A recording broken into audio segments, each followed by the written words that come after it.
There's a card game that launched less than a year ago, and it's already printed over 500 million cards worldwide.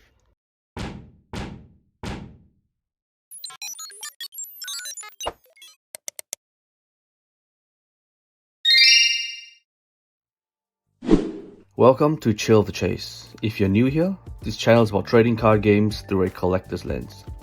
Pokemon, One Piece, Dragon Ball, and now Gundam are the 4 games I'm spending most of my money. Don't tell my wife. And the reason I keep coming back to Gundam is because it sits in this really interesting place in the market right now. I don't think it's new enough to ignore anymore, but it's not established enough that the conversation is settled. So let me lay out some context before I give you my actual take. The Gundam Card Game officially launched in July 2025 last year. 4 starter decks dropped, then GD01 Newtype Rising followed 2 weeks later.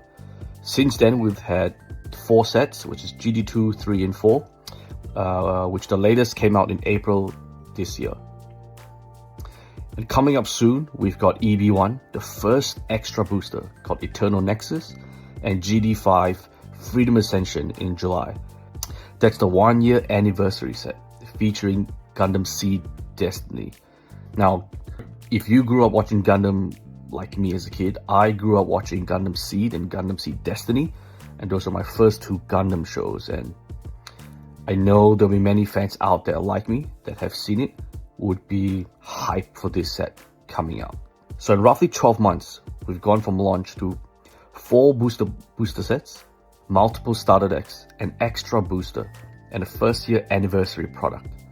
That is a healthy release cadence. Let's talk about the IP for a second, because I think this is where Gundam's real argument lives. Gundam isn't a new property. It's been around since 1979, way before I was born.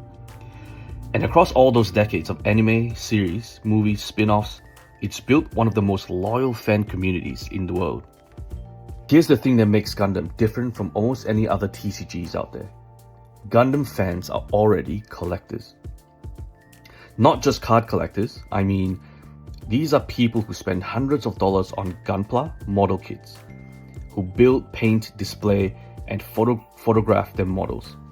The idea of owning a beautifully illustrated card of the RX-78 or Strike Freedom or Wing Zero displayed in a binder or a frame, that's not a big mental leap for someone who already cares deeply about how their Zakuto looks on a shelf. That crossover between model kit culture and card collecting is something this game has that no other TCG does. And I don't think that gets talked about enough. Now, is the card artwork actually good enough to carry that crossover? From what I've seen, yes. The alternate art cards in particular have been really impressive. From GD1 to GD4, I found that a lot of the cards have really nice artwork, especially the legend rares. They look really good. This is not a game that cheaped out on its presentation. Let me put Gundam next to other games I cover, because that's probably the most useful frame for most of you watching this. First, we have Pokemon TCG, the undisputed heavyweight. It has 30 years of nostalgia, a global mainstream collector culture, and a sealed product market that regularly sees boxes triple or quadruple in value over time. The ceiling is high. The floor is also pretty stable because demand never truly goes away. But getting in at any meaningful price point right now, especially in Australia, is expensive. Stock is constantly an issue. People lining up at Costco and Kmart 6 a.m. in the morning. And for someone brand new to collecting, it can feel overwhelming. Next, we have One Piece. This is the most comparable success story. Strong anime IP, character-driven collecting. People chase cards because they love Luffy, Ace, Zoro, not just because they're rare. OP13 was a special moment. The manga rares crossed into a different tier of market entirely, with their red mangas. Player base roughly doubled last year, but the secondary market on sealed product has also gotten extremely hot, which means that easy entry window that existed a couple years ago is gone. And then we have Dragon Ball Fusion World. A huge IP, passionate fanbase, but I think it's still figuring out its collector identity. The manga boosters recently, and all of the boxes actually, has shown real speculator interest, but I think it's still a bit of a question mark whether the collector market matures that way One Piece did, or whether it stays more player driven. But with things like the anniversary and the anime restarting, I do think there is a lot of hype in Dragon Ball, so we just have to keep an eye out for that. And then we have Gundam. Now Gundam sits in a really specific position. It has one of the oldest and most dedicated fan communities. The game has simultaneous global release, meaning there's no Japanese market advantage, no import premium, no waiting for an English version. Whatever you see, the whole world sees at the same time. And that's actually quite rare for a Bandai game. But the player base is still growing. The collector market is still forming. And I think that's both the opportunity and the risk at the same time. Now, I want to be straight with you here. Not every anime TCG makes it. There are games with great IPs that launch with real momentum and then quietly faded. The player base didn't grow. The tournament scene didn't develop. The sealed product sat. And collectors who bought it at peak hype were left holding product that didn't appreciate. Gundam isn't guaranteed to avoid that. No game is.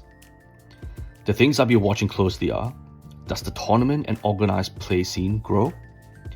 Bandai has announced the World Championships 26-27 circuit with store level qualifiers. That's a positive sign.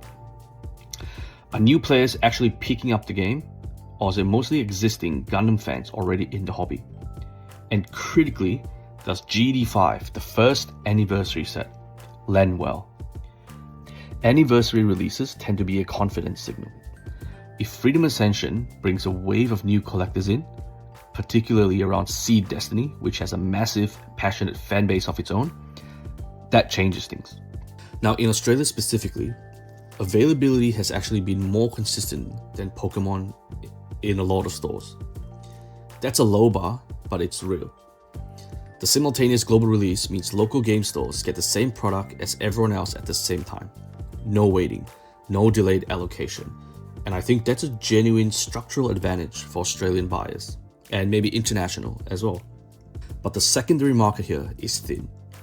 There aren't a lot of price reference points for Gundam singles or sealed on eBay, which cuts both ways.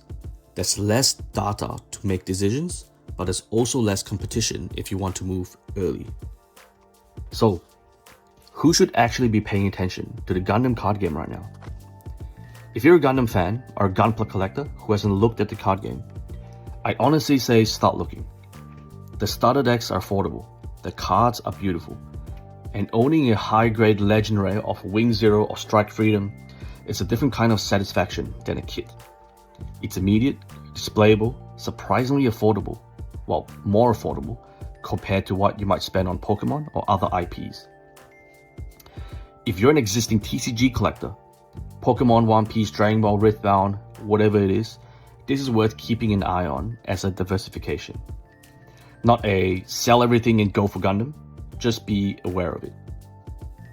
Watch what GD5 does in July. Watch whether the anniversary set drives a new wave of interest. If it does, and you've been paying attention, you'll have context. If it doesn't, you haven't lost anything. If you're a sealed product collector specifically, I would say GD1 and GD2 from the original launch are worth noting. First print sets from new games, if the game succeeds, tend to be the ones that appreciate the most meaningfully over time. This was exactly the case for Dragon Ball, which I might cover in another video. Gundam is still accessible right now. That window won't stay open forever if things go well. And if you're a competitive player, the game is genuinely fun and strategically deep. The mechanics aren't complicated to learn, but they reward good decision making.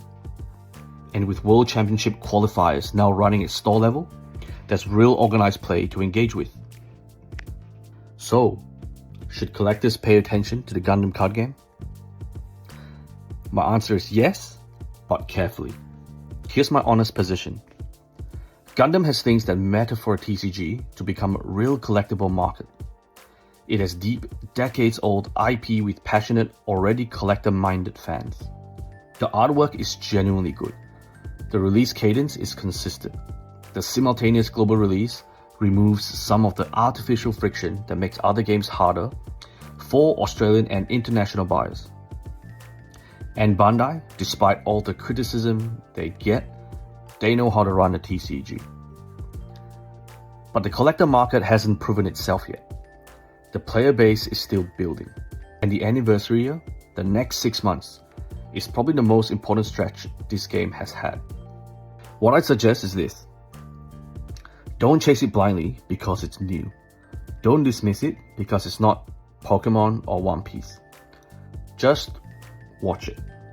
Pick up a starter deck if you're curious. Look at what GD5 does when it drops in July.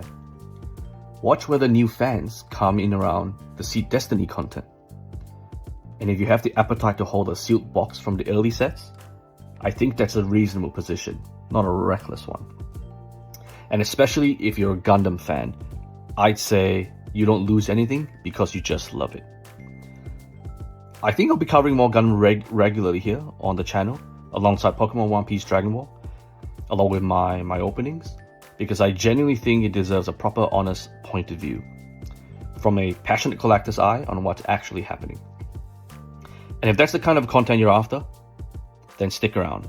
Subscribe if you haven't already, and if you collect Gundam, or if you're thinking about it, let me know in the comments. I'd love to know where you're at with it. I'll catch you guys in the next one. Take it easy.